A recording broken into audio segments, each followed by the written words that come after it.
Hello and welcome to another update video and tutorial about Bybit. Today we talk about how you can go long and short on Bybit.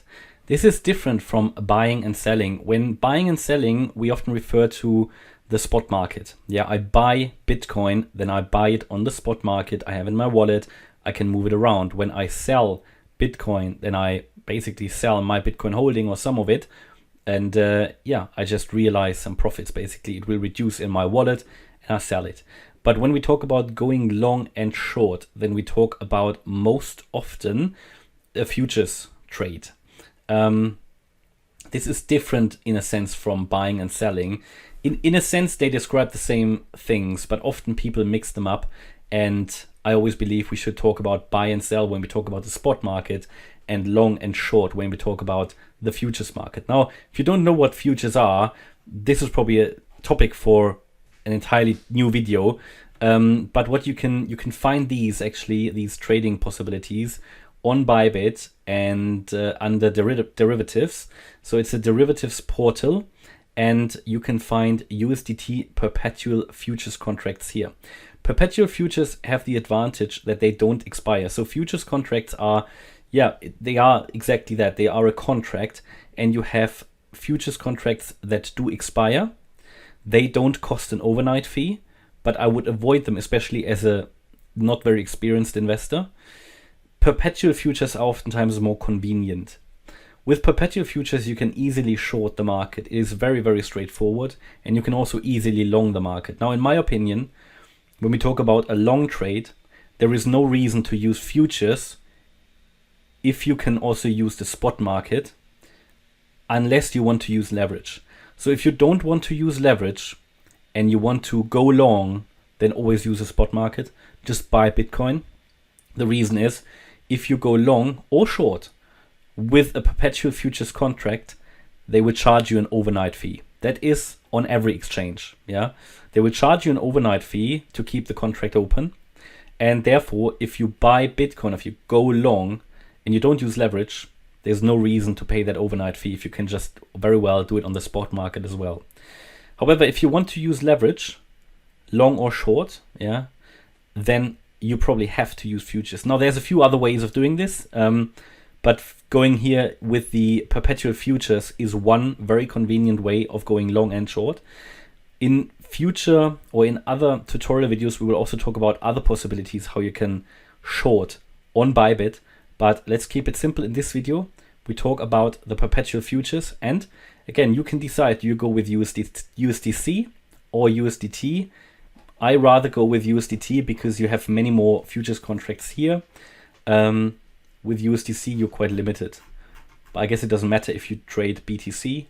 But yeah, let's go with BTC USDT. So you select the contract you want, in this case BTC USDT. Click on it. And now you know the trading dashboard probably already.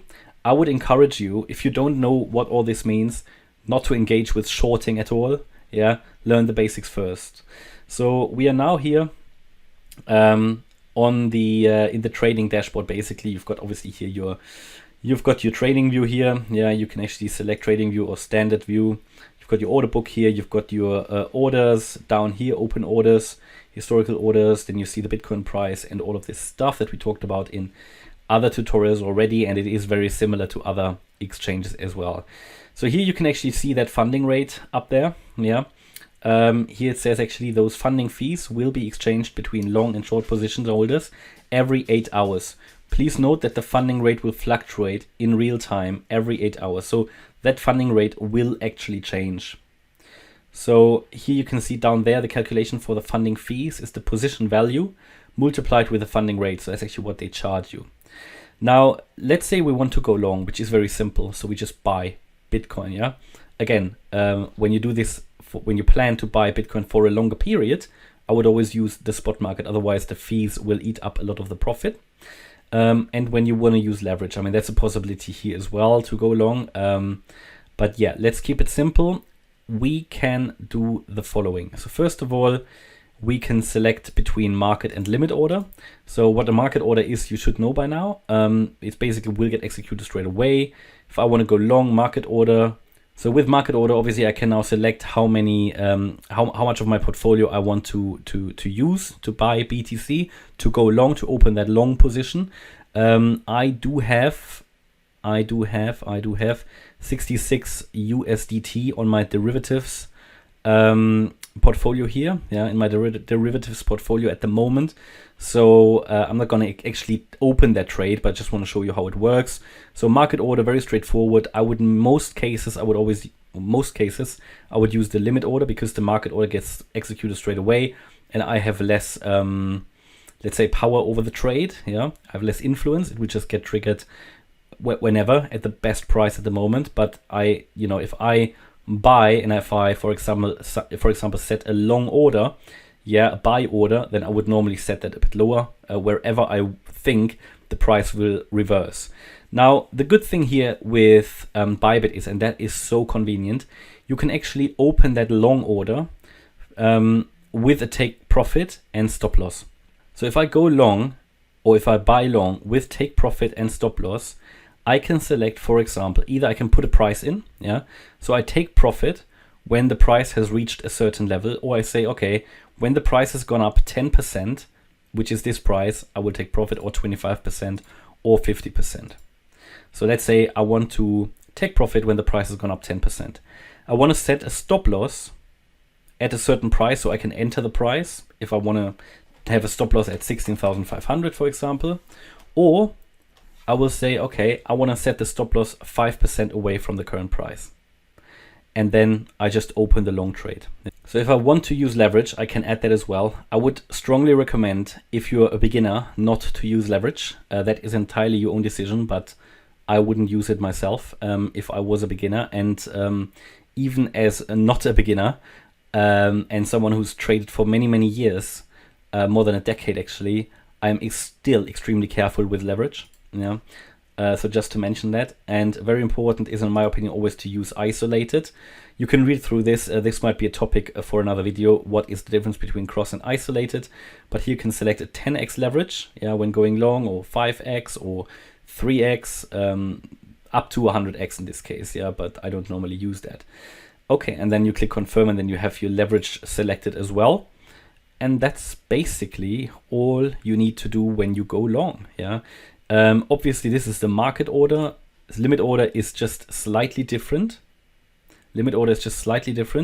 So here I can actually select the price I want to buy at. So as I just said, if I want to buy at 16,550, I would enter that price, and again select the percentage of my portfolio that I want to use, and then again buy long with take profit stop loss, and I do the same stuff again. I take profits when it's gone up 10%. I might set a stop loss 5% below. Now, this is not I'm not telling you here how to trade. These levels are now just randomly selected. Normally I would only take profit just below a technical target. I would set the stop loss below a technical level as well. So learning how to trade and determining these levels is a completely different story here. I just show you how you can actually do this. And what else important, and you can actually open your long trade. One more thing here, if we want to go short, then we can select all this stuff. The difference is here I can still have the limit order selected. So I want to order, for example, if I go short, I might do it the other way around. So I want to, for example, have a limit order triggered if the price reaches, let's say, a certain resistance.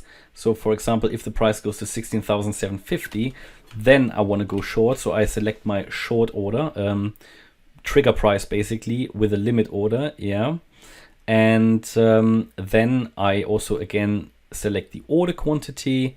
I select my take profit, but here I have to select the other one, sell short with take profit. So I take profit as the price has reduced by 10%, and I set a stop loss maybe 5% above the entry price, and then I just open the short. And that is how you do it. Again, here you can also select the margin, isolated margin, and you can select the market order as well. Again, I would in most cases use the limit order. It just gives me more control over the trade. And this is basically how you can open a long or short position with or without leverage on Bybit using the Perpetual Futures. So I hope you liked the tutorial. If you liked it and if you want to sign up on Bybit and you want to support the channel, then it would be great if you could use the affiliate link that you can find in the video description.